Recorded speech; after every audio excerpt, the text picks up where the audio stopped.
This will be like no other interview that I've ever had. There's not many people that know me the way you know me. Let's talk about mentorship. You have to help a person from the inside out. What is your understanding of men and emotions? Most men are afraid of their emotions. How do you not judge and critique when you clearly saw that I was a mess? That's not my job. My job is to hold a mirror up and say, is this who you want to be? You have something to teach me.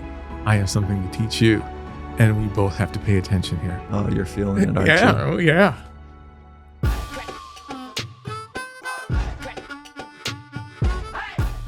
Gary, we've known each other for a long time, and there's not many people that know me the way you know me. And I would venture to say maybe nobody. Mm-hmm. So this is a real treat for me to be able to have a conversation with you about you, because you've spent in a very thoughtful, discerning way 40 years of knowing me. Mm-hmm. And so I'm a little nervous. Me too. Yeah. And only because of how much I care about you. Mm-hmm. And also that you know all of me. So no secrets. I don't know where this is going to go. I have no idea either. Yeah. So all that being said is maybe we can just start with how we met. Okay. And before we kind of dive into it, this will be like no other interview that I've ever had. Okay. So maybe we can just start there. Like, do you remember where we met? Yeah. We met on a ski trip. We chaperoned a cabin. You chaperoned the cabin. You were my assistant. Yeah. Wait, and I was your assistant? yes, that's how it was set up. You were I was 15 years old though. No, I think you were 17, soon to be 18. Yeah. And it was Martin Luther King weekend. We went up to Big Bear, and you and California, we had a cabin. And I did not put that together. And all of my time, I felt like, well, I was a kid. Yeah. But I felt like you were an elder and I was a kid. And I didn't think I was part of a staff. Yeah, you were part. Yeah, because I had a lot of guys. It was an old guy cabin. We had a lot. And so you were there to help out with the cabin. Oh, that is so funny. And then we really connected. I had no business, by the way. Yeah. No. You were actually very good. Yeah. But we had, the thing we connected on was the war that was connecting. That's right. In, where was it? Saudi Arabia? No, it was oh gosh. the Desert Storm. Yeah. Yeah, it was Desert Storm. It was just on the TV all the time. And so we connected with that, with the kids all talking about that. Yeah. So what I remember about that is being in the cabin, being up in nature, a conversation about war. And I had done a bunch of writing on it. Mm-hmm. And I had written like some poetry and some writing, and I just was in that vibe at that time. And I remember you going, "Oh, what is that? Mm-hmm. Oh, well, what did you mean when you wrote that? Oh, that's interesting. What's that like for you?" And I just remember it was on a couch. We were on a couch, and I remember. Yeah. Do you remember exactly that? I remember that discussion, and you were acting like no one's ever acknowledged your work before, that you're writing or acknowledged you. I was acting? Yeah, I was experiencing. I think, and then you helped me understand that you felt seen for the first time, right? Yeah. So it was. I didn't know that at the time. No, I didn't know that that's what was happening. No, but we connected over your writing. And then from that place, I don't quite remember kind of the next phase of it was really blurry. Well, I remember over the writing we connected, and I said, I would love to hear and see more of your writings. Why don't you stop by my house and let's talk about your writings? Yeah. And then you had a dog and I had a dog, and they connected. That's right. And so then the two dogs connected, and you would come over with Max and Walden, my dog. We're best buddies. Yeah. And we would be talking about your writing and sitting in the living room. And after they roughhouse, they would just lay there and listen to us. I know. Pretending like they cared. So I at that time, I think contextually it might be important is that I was a morally sound kid. Yes. And really good morals. Yeah. Like my parents did a nice job of kind of grounding us in solid morals. However, I felt a bit lawless, and I was breaking a lot of rules because that felt right. I never found myself in major trouble, but there was like this punk rock push against the edges, counterculture off access, like I'm not following the normal rules. And that's at least how I felt on the inside. Well, you were a floater. I always consider you like a floater. You were a surfer, skateboarder, but you weren't really breaking rules, but you were trying to push them as far as you could. Yeah. You were aimless is probably the word. You weren't sure exactly where you were headed or how you were going to get there. And we had a lot of discussions about that, in school and, areas that you might be interested in based on your writings. That was like, for the first time, I was like, oh, I am aimless. Yeah. And it's probably... I probably used that word. A lot. Yeah. That was a kind way of saying, get a clue, dude. Yeah. But I felt like I was a ball of like, not energy, like erratic energy, but potential. Yeah. But I never knew really what that meant. Mm-hmm. This experience of being seen has stayed with me. And like, you've just got a way of doing that your whole life. So I want to understand how you do that. And I want to understand in this conversation what you've dedicated your life to and your guiding philosophies that are impacting the way that you organize your thoughts and your words and your actions. So maybe what we can just start with is when you were younger. So when you were about the same age that I was, what was life like for you? I grew up in New Jersey, right outside of New York City. And so all I knew is that I came from a large family, as far as cousins, just 3 of us in the family, but a lot of cousins, and we were always together with family. And I just needed to find me. And so I know when I was looking to go away to school, it had to be away. College, yep. So you knew you were going to go to college? Yes. In high school, you knew that? Yeah. I always knew that, yes. And I knew it was going to be my way of moving outside of the family to get a sense of who I was. And if I could make it outside of this family that I had that surrounded me in everything. I had extended family, cousins, aunts, uncles who were always there. And so I needed to know for me, I needed to get out of that to know that I could survive and be the man I wanted to be without that support system. How did you have that awareness at a young age? Like what led to that? I think what led to it is when you have grown up in the size of Italian family that I did, and everything was done for you, especially if you're male, right? Everything was done, and you were, wherever I went, there was a relative. So I wanted to know what that was going to be like not having that, where it was just me. I needed to know what it was going to be like just to be me and not, a member of this. So was that out of pain? I would say there probably was some pain there, not conscious pain, but a little sadness that, I just needed to get a sense of, okay, who is this individual without this extended family around him all the time? And I remember that when I was in graduate school, we did a modeling of what our families looked like. And I did one, and it was just like, I was in the center and I was just surrounded by all this. And the feedback I got was like, wow, looks like you're drowning. And I was like, yeah, that's why I had to get out, because I didn't know who I was without this group around me, so. And that makes sense about how you were able to recognize the desire, the need for individuation and separation, which are 2 healthy words seeming, yes. But at the time, like I didn't know. So what was it like as how old were you when we met? I was 17, I guess. You were 35, 30s, yeah, 40s. Let's see. I'm 68 now, so 16 years older. I was double your age. Okay, basically. So 32. Yeah. What was it like to be a 32-year-old seeing a 17-year-old kid? I didn't try to individuate in the way that you did. No. I was clueless. I didn't even know that I was going to go to college. Yeah, I know. We had many discussions on that, but it was just, I guess it's what I dedicated my life to, helping young men see their potential. Oh my God. Wait. You can't say that to me like casually, because I know, I felt it. Like I know it. And in so much of my life efforts is that it's not for young men. It's genderless in that respect. Right.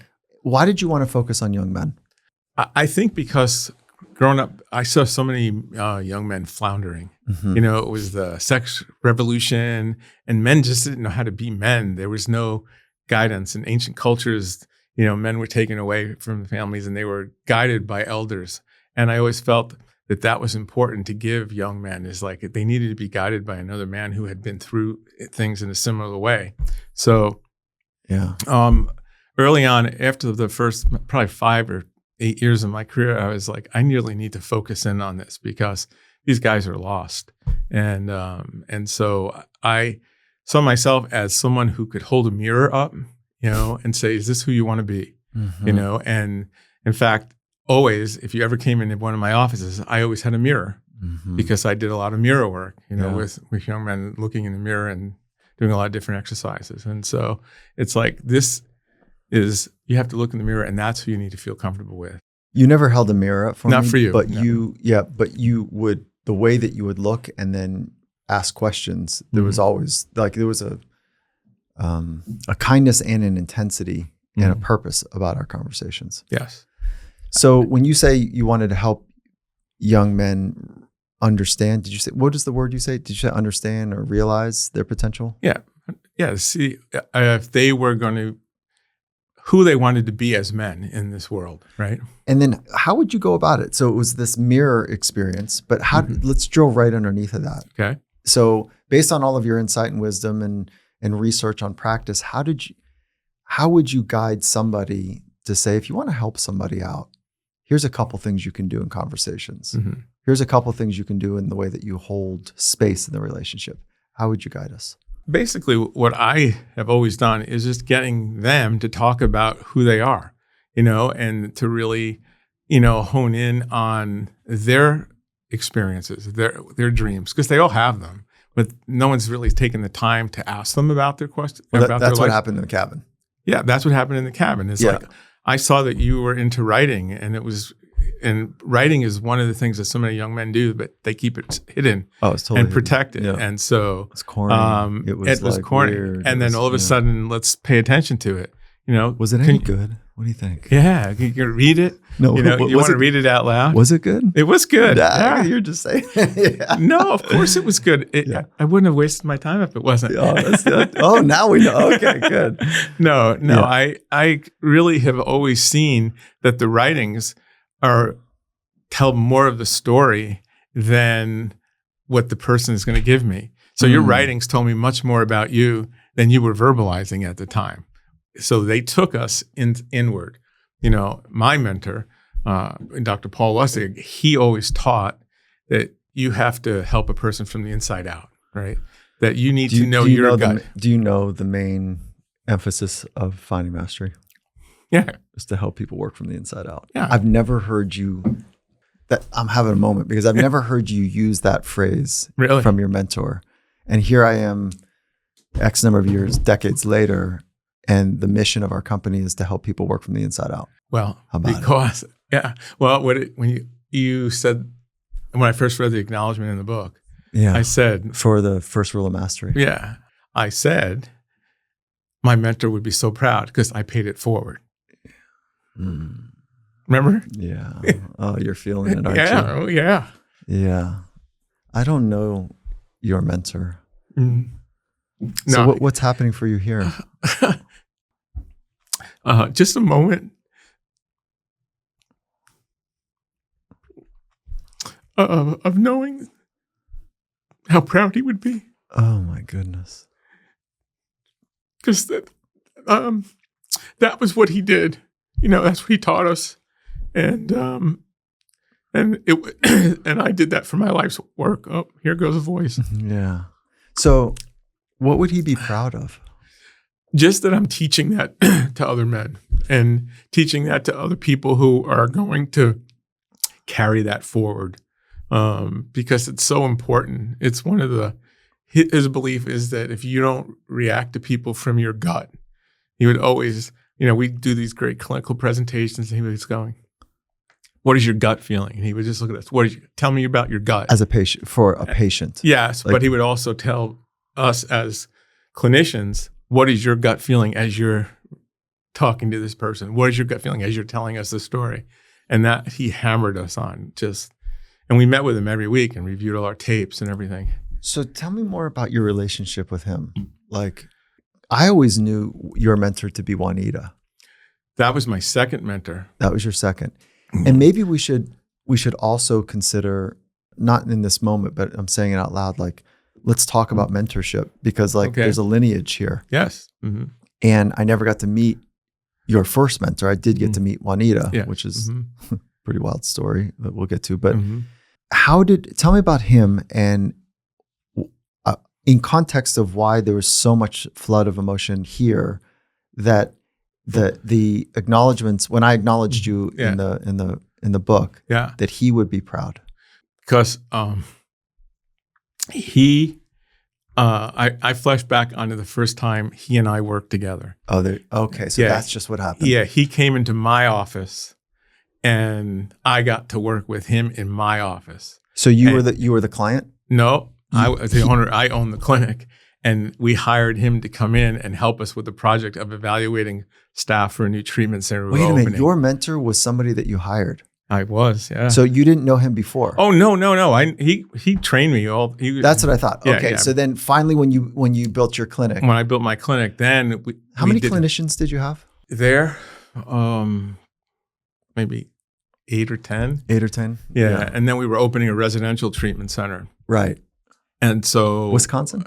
Minnesota. It was in Minnesota. And so we brought him up to help evaluate and assess staff that we were going to use for the residential center. I love this, because I didn't know if you were going to kind of go to a place and feel your way through this as well. But why would I think otherwise? That's the only way I know how to do things. Okay. Right? So you flash back in this conversation, you flash back to this moment. You had already been mentored by him. Then you had a moment to hire him. Mm-hmm. And then you're the therapist and he's in the client seat. No. Okay. He was a colleague. He was a colleague. So I was being, I acknowledged him as a colleague. We were equals. Oh, I thought you were doing some role play thing. No. So, okay. No, we were equals working together. Yeah, right. Where I always had been his mentee. Yeah. His protege. And now we were colleagues. Yeah. And that was huge. And today we're colleagues talking. Oh, right? That's what's happening. That's what happened, right? So it's like, wow. So it's past. Oh, I just felt all that. Yeah, right. Yeah. So I had this moment with my mentor, and now I have it with my mentee. So, so it was powerful. All of a sudden, I didn't expect it. I shouldn't say that because I knew that I was gonna get to tears sometime today. Yeah, but I did. So let's talk about emotion, men and emotions. Okay. Before we go to mentor mentee again. Okay. What is your understanding of men and emotions? Most men are afraid of their emotions. I think one of the gifts I have is I'm not. My emotions I'm allow anyone to see. I've never given a speech at an event where I didn't cry. Just it's part of who I am, right? And if I feel passionate about what I'm doing, the emotions are going to come. And I think it's okay to let people see that and to model that, that men have emotions and they're okay to be seen. And I've always believed that. So you didn't see me fighting it. No, that's what I wanted to. Yeah, no, it was just like, it's going and it's going to, this is the real thing. So they could cut it out. It's cool. What's cool? Right. No, that's not about it. What's cool is that, so I see like one client a month. Mm-hmm. And, but when I was in training and there was like 40 a month or 40 a week, that I didn't have tissues. Mm-hmm. After like the third month of being in training, I'm like, there's lots of emotions when you're doing intimate work. Sure. Right. If you're doing it right. And I was like, people would grab the tissues to try to hold back or take care of their face while they're having a real honest moment. So I was like, I got to get that out of there. And so I went through thousands of boxes of tissues. No, but my point is like, I just watched you just let it flow. Right. Mm-hmm. And when I watch that, I go, that's what being fully present with all of your emotions looks like. Yes. You're not going, I'm so sorry. Oh my, I'm so there's sorry. No apologies. No, there's like, what? You don't need a tissue. You don't need to apologize. No. You just did it. Yep. So what does it sound like in your head when you're getting in your way? Oh, too much nonsense. It's just, too many questions, too much clutter, and I'm not just getting quiet. So it's like there's a lot of questions going on about the situation that I may be in at the moment. And I'll just say, okay, get quiet and sense what's happening here. And then. So that's how you actually work it in the moment. It's Right. like when you notice that you're up in your head thinking, questioning, you just, it's more of a. Take a breath. It's a breath. Yes. But you're directing your attention to sense. Yes. So that's kind of the cue. It's like to get back into your sense. Okay. So signal to noise ratio, signal is sense what's happening. Right. Noise is all of the analytics for you. Yes. Mm-hmm. Okay. All right. And then what is it more concretely? What does it sound like? Like what are the questions or what are the statements that you're having a bit of a wrestle with in your head? Probably unimportant data that I don't need, but because I think I might, can you give me more detail about that? And I don't really need the detail. But sometimes, if the story is intense that the person's sharing, the detail is important, and so sometimes you have to hear the detail, and I have to say to myself, okay, listen to the detail, and then sense what happened to that person as they're explaining the detail to you. I see. Okay.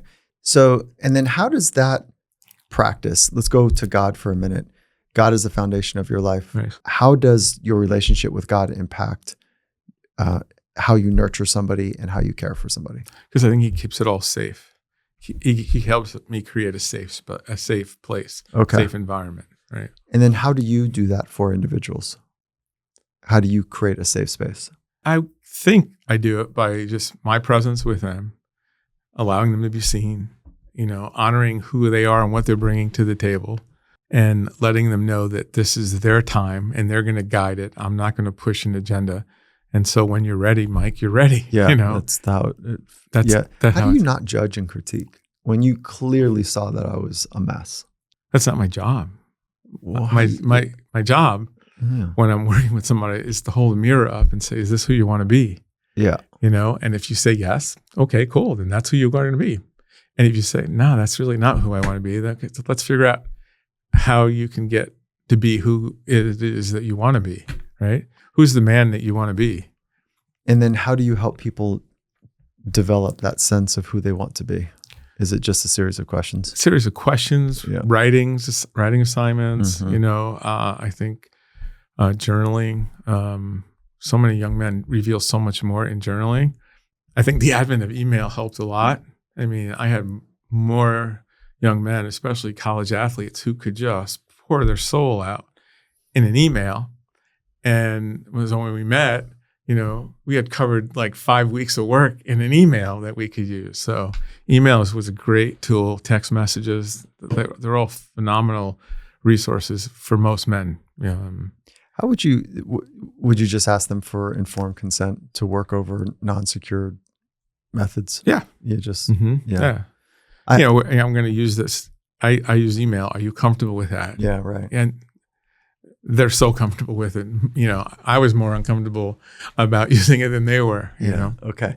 So, all right. So this is awesome. Now, how does that, so we've got kind of the style of your approach, which is to help somebody feel seen, cared for, and nurtured.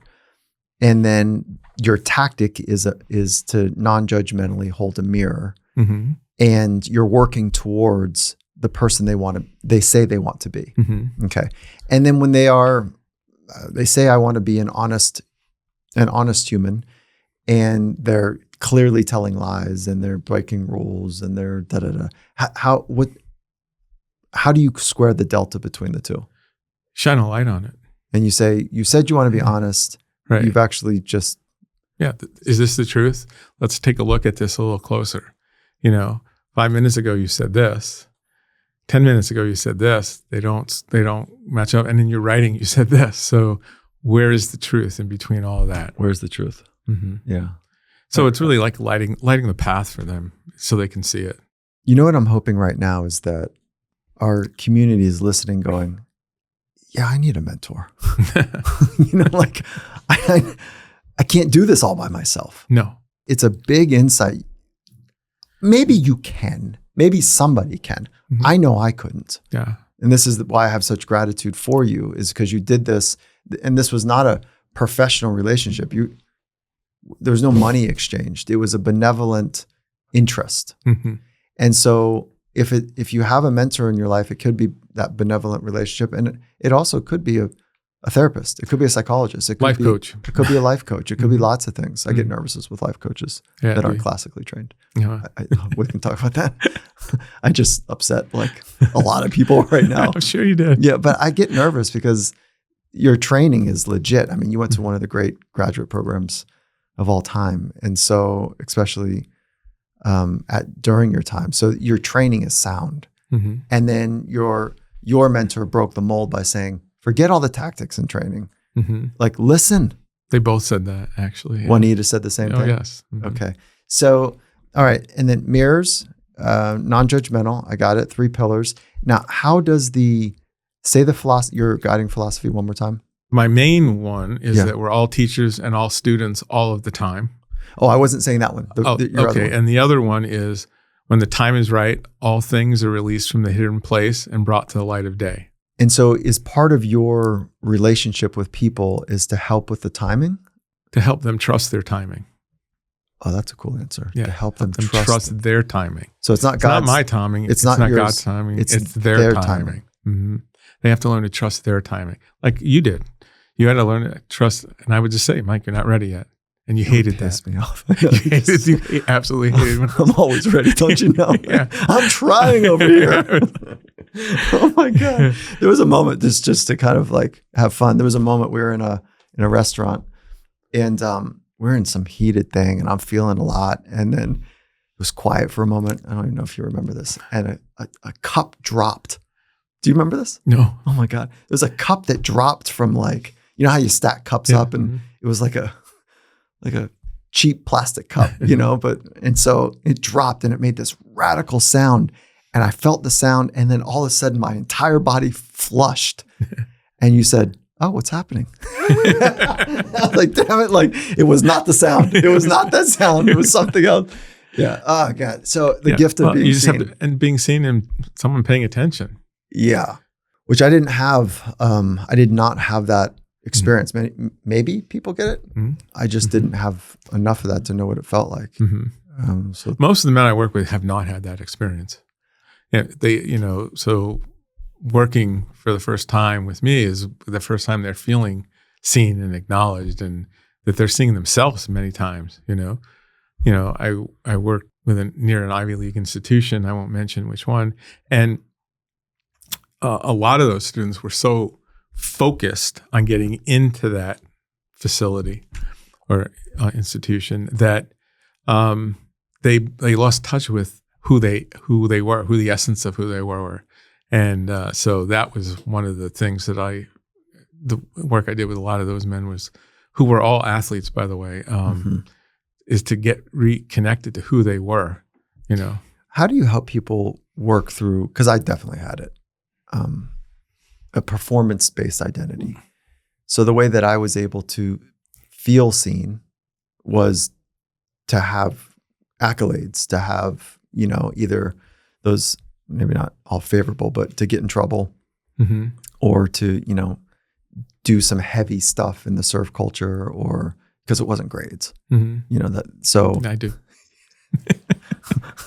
So, you know what might be a nice little relief moment for people in the community is like, I didn't have goals. I didn't have a vision. I didn't have a path. I didn't have an idea. When we started talking, you didn't, but you got all those. Yeah, I did. Yeah. Yeah, they happened without anyone giving them to me. Like you just Right. kept asking these ridiculously hard questions that made me And you kept feel- writing. And I kept writing. And so then the idea is you don't have to have it all buttoned up. No. And I wasn't ready. If I was, Well, the too reality is you were counterculture. ready. what does that mean? You would have never kept coming and talking to me if you weren't ready. Oh, there you go. You did it on your own. Yeah. I mean, nobody would made you come over with your dog to my house and show me your The writings. dog was the excuse. Yeah, That was the excuse, yeah. but you always had your writings with you. Mm. Oh yeah, I have, Oh, let me go get him. let me get them. They're in the car. I was like, okay. All right. So back to the philosophy. Share your second grounding philosophy. We are all teachers and we're all students all of the time. So when you say that to somebody, it immediately equalizes the playing field. You have something to teach me. I have something to teach you. And we both have to pay attention here. That's very cool. I felt that from you. Yeah. Even though I didn't know what I had to offer, but I felt like you were interested in something. Mm-hmm. And so I'm not sure what I would have been teaching you at that age. But I've always learned something from people. Yeah. Yeah. Mm-hmm. That's really cool. You just have to look for it. I mean, they're there. The lessons are there. What are you trying to figure out in your life? What am I trying to figure out now? Yeah. Well, the last 2 years was learning how to just relax and not have a 17, 15-hour day. Leaving the house at 5:45, 5:45 in the morning, coming home 8:00 at night, making dinner and, having this home that you basically came in and out of and showered and left. So really learning to appreciate what I had created and creating this space that was what, for me, I've created a space that's very comforting, healing, grounding. And that was really a goal for me when I started retirement, is to really create this home that when people walked in, they immediately went, oh. And I've done that. And so that I could do that, because the first, I would say first 5 months of retirement, it's like, wait a minute, I should be doing something. I don't have my calendar's empty. And, So did you have a performance-based identity? I don't know if it was performance-based. I was just so busy. I don't think I was just going from thing to thing, So you would always call out, Mike, you need to recover. You need to recover. You need to recover. Yeah. But you really couldn't teach me that because you were not recovering. Oh, I always spent time recovering on the weekends. Weekends were my recovery time. Yeah. Right. That's why I always lived near the water, because I don't feel like I learned recovery from you. You did not. No. I don't. You were pretty good at recovery. No, I feel like I'm just on. Oh, yeah. Well, now. Yeah. No, like the whole when time. When we first met, you weren't always on. Yeah. Well, I was always. You were surfing or skateboarding. Yeah. Right. Yeah. So do you feel like you've got your arms around how to recover? Yes.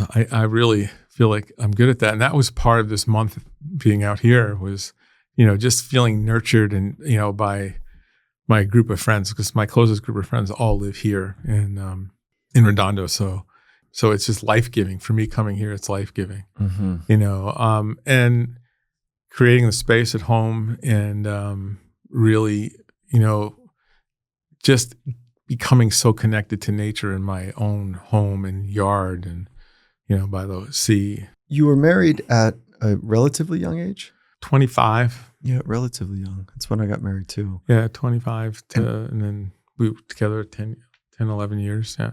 And then what was the reason it ended? Oh, we just grew apart. And then a person that is so committed to relationships, how come not another one? Oh, I've tried many times. It's just nothing is,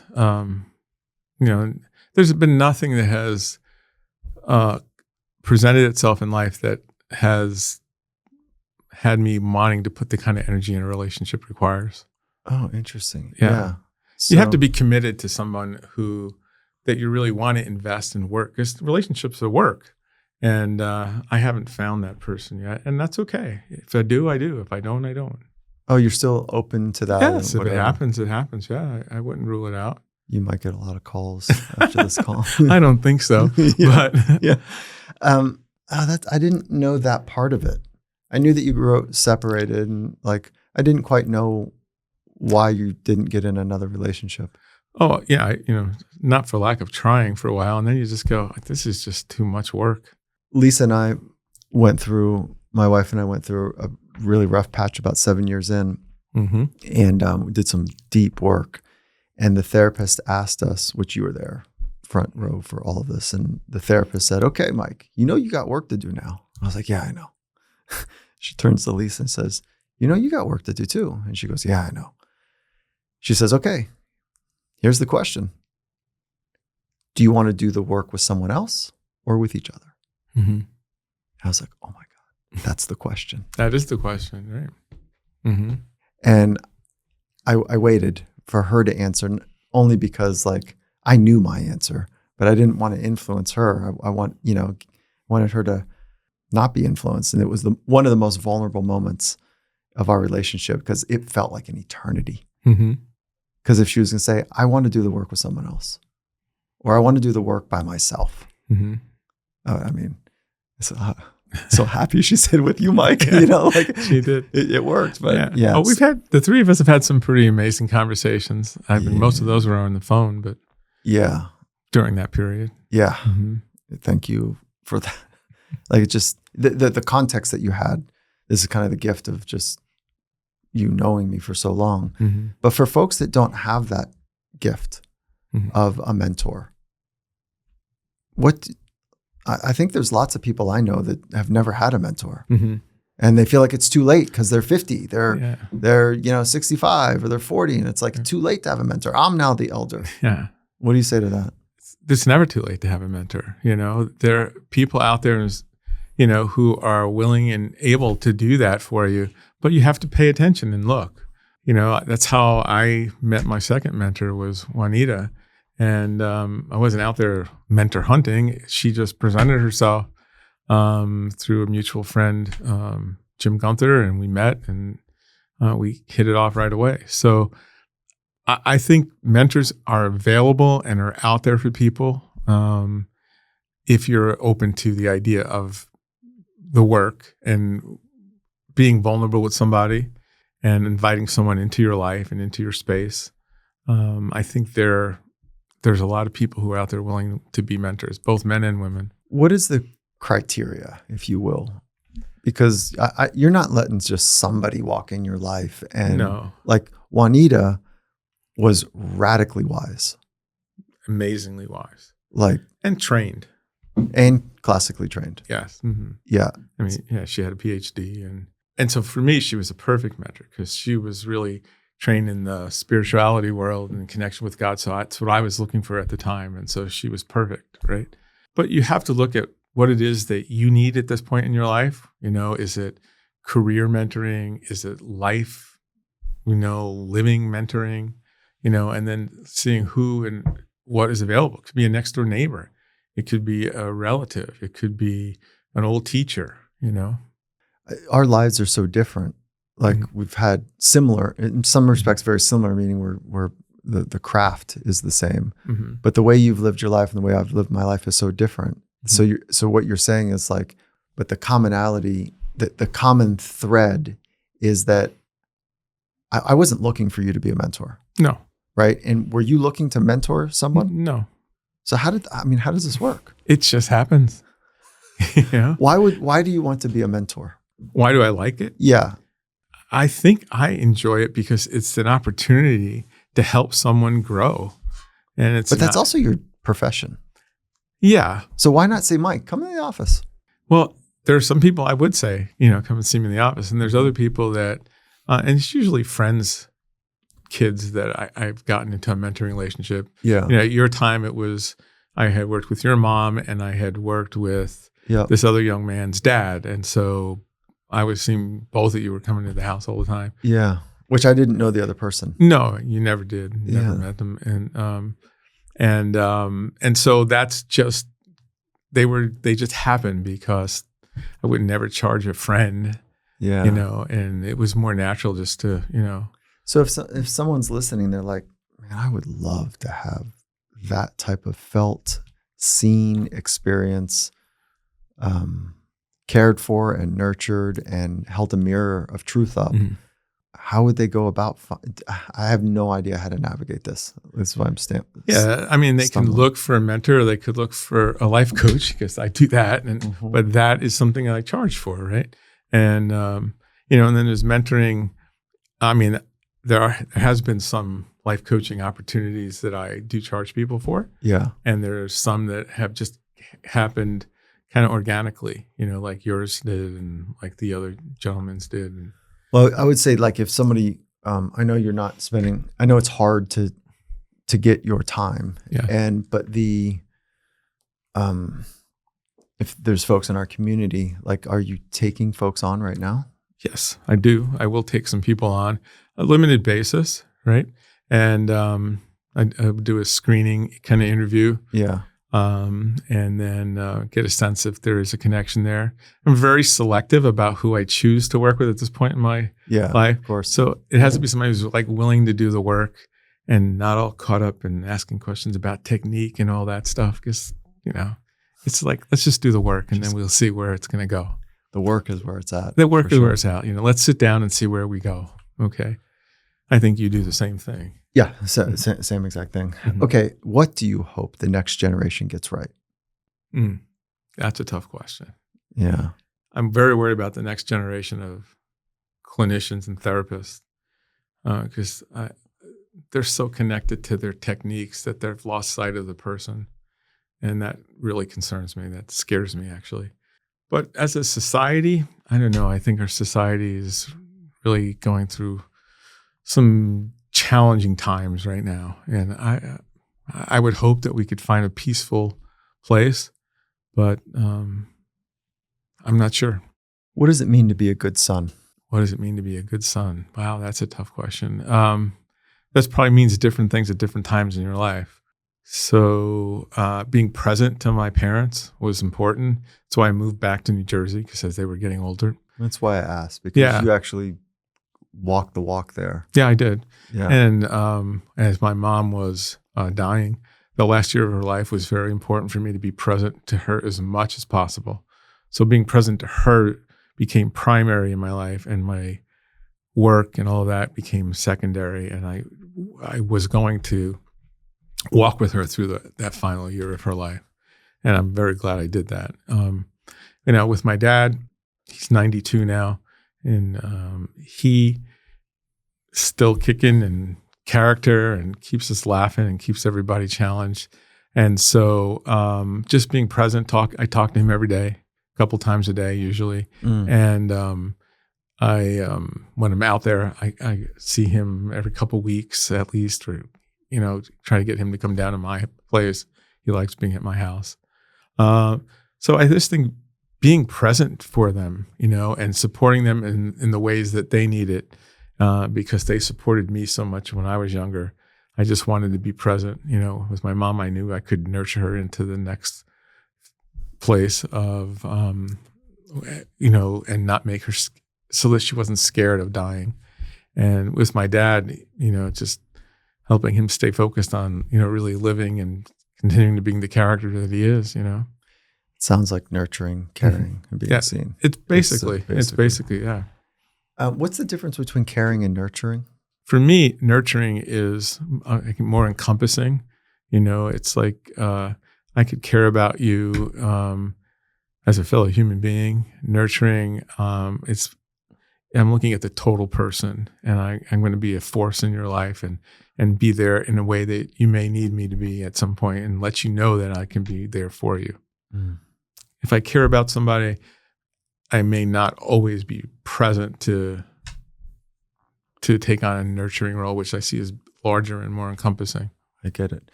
What did Juanita teach you? What did you learn from Juanita? How to listen to God, basically. So God talks. How to listen to God. How to be quiet. How do you hear God? I get quiet, and I pray, and I just listen. Is it a voice? Is it a feeling? It's a sense. It's a sense. It's a sense for me, and it's a sense for me. And then just try to get a sense of, she always told me, you'll know when you're hearing or sensing his presence, and you'll know when you're in light. And he goes, and she knows you when you're encountering darkness. And there's sometimes because you're a light bearer, you're going to be brought into darkness to help bring light. And there's going to be times when it's time to get out of the darkness, because there's no amount of light that's going to make that situation better. And she taught me that when it's time to leave, it's time to leave. And I've learned that lesson well, because you can get burned if you don't. Yeah, it's pretty scary, actually. Yeah, it's pretty scary. Yeah. Mm-hmm. Yeah. Is the world dangerous or safe? No, I don't believe so. I think it's... Wait, I said dangerous or safe? I don't know if it's either. Okay. I think it's both at same sometimes. I think it's the same at sometimes. I mean, there's a lot of danger in the world. right now, probably more so than I've seen in my life. The animosity and the vitriol right now in this world is just at a level I've never seen it, and that scares me.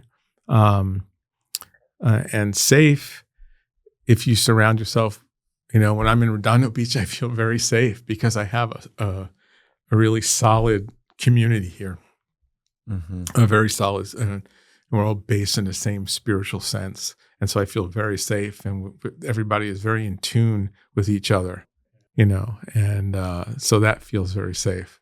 So how do you listen? She taught you how to listen? Mm-hmm. How do you do that? Get quiet. Get quiet. And then what do you do to get quiet? Sit. And you sound like Thich Nhat Hanh. Right? I'll tell you, I'm asking this. I know it's not rocket science, right? And then when you notice the noise in your own head, what do you do with it? Just let it go. You just say that, let it go. Let it go. And you return back to what? Quiet. So are you listening? Breathing. I'd listen to my breathing. Yeah. Mm-hmm. It's an ancient practice. Mm-hmm. This is not something that's new here. Not something new. Yeah. I've learned in this past year that listening to the birds really helps you get quiet. Yeah, it is a single point meditation. Mm-hmm. So I've been practicing meditation for a long time, and where Lisa and I were at I think it was a 3 or 5. I think it was a 3-day retreat, like a mindfulness training or retreat, and on day 2, and noble silence. And then, but at the end of day 2, we broke silence to process. And I don't know why he broke silence. This is with John Kabat-Zinn, which is amazing human. Yeah. And so he made a call to break silence, and everyone's like, kind of, okay.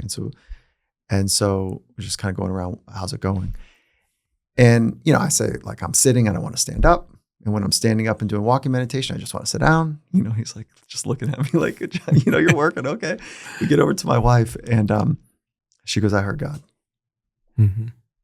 And I was like, damn it. I've been listening for a long fucking time.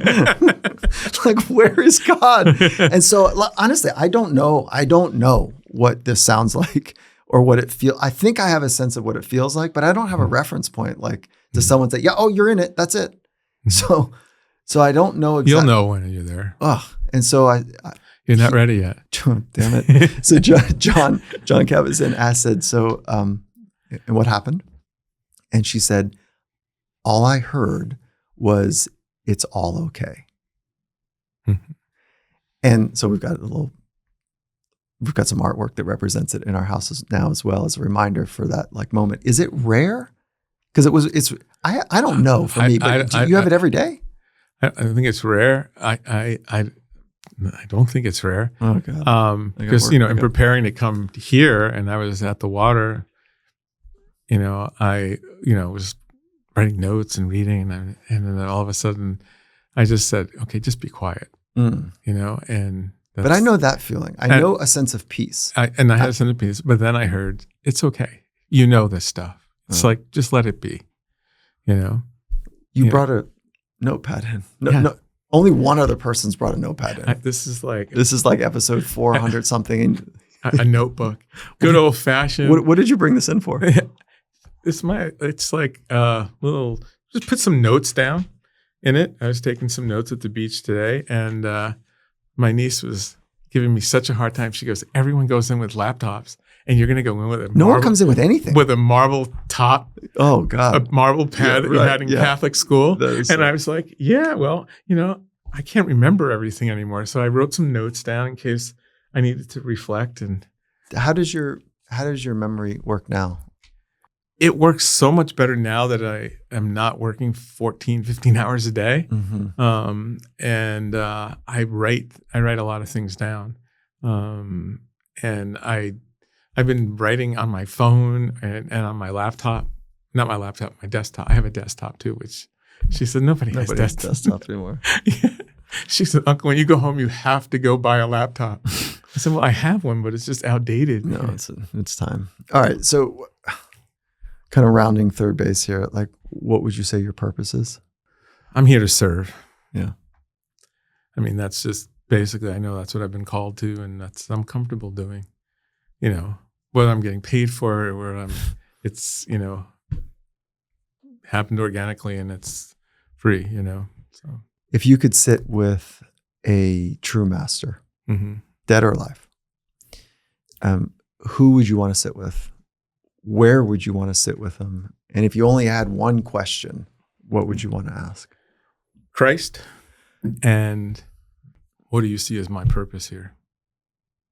You would, to verify? Like you don't know? Like, well, I trust that I know, but I would want him to like say, hey, I think you're doing a good job, or, you're doing what I'm asking you to do. I would want to be sitting by the water with Christ and just saying, so I've gotten this. Have I gotten it? Is that what you said? Have I gotten it? Am I doing it? Is this it?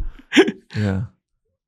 Oh, that's interesting. Yeah, I just think Christ would be, the embodiment of the Trinity, God, the Holy Spirit, and Christ. He is in a human form. So I guess I go there. Right? Of all the 11 world religions, why Christianity for you? It was what I was raised in, and I guess I didn't really challenge it. I explored different faiths in the Christian world, but I trust, that I'm a Christian, and that's what feels good for me. Mm-hmm. Mm-hmm. Okay, cool. And then, so I've got some quick hits for you. Okay. And before we get into like the rapid kind of quick hits here, do you remember the first time I met Juanita? You kind of juggled my memory earlier, but we were at her house. Yeah, it was like a moment where you wanted us to meet. It was right. Like me meeting your mentor was like a moment, and I was there with Lisa. Right, I remember that. It was the home I would have imagined she lived in. Mm-hmm. She was older at the age. I think older, 80, top of the 80s, somewhere in there. She was just about 80. Mm-hmm. Yeah. Oh, she wasn't 80 yet when we met? Yeah, no, she had just turned 80. Okay. Yeah. And her husband had just passed, and she had just recreated that space so that it was hers. Yeah. Mm-hmm. Oh, that's right. Okay. So we came in, and it was we're having a moment. And probably tea. Yeah. So she made me tea. Of course. And then she asked me, she kind of looked at you and she's like, okay. So we knew what was happening. And she says, so tell me who you are. Now I remember. Yeah. And I like, well, okay. And I was like, where do I start? I would imagine. Yeah. And I remember her kind of looking at you, not with disappointment, but like, he's not ready yet. Yeah, he's not ready yet. I felt so like I just let you down. And I was like, oh my God, what is happening here? And, she kind of looked at me like, maybe one day you'll be ready, to know who you are. I was like, oh, wow. I vividly remember that experience of like, I've got a lot more work to do. Mm-hmm. And you always paid attention to that. When I told it to you, or she made you sense it or feel it, you paid attention, and that challenged you. Oh, I did like the challenge. Yeah, of course. Yeah. You always like the challenge. Yeah, yeah. That was a cool. That's why who you are today.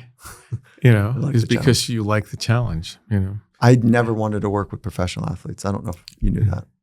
Like it was never a guiding force for me. I wanted to work with people that were as obsessed.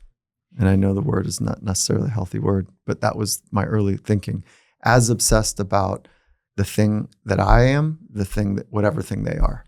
Mm-hmm. And I didn't have a tolerance at that time for people that weren't almost crazy to figure something out.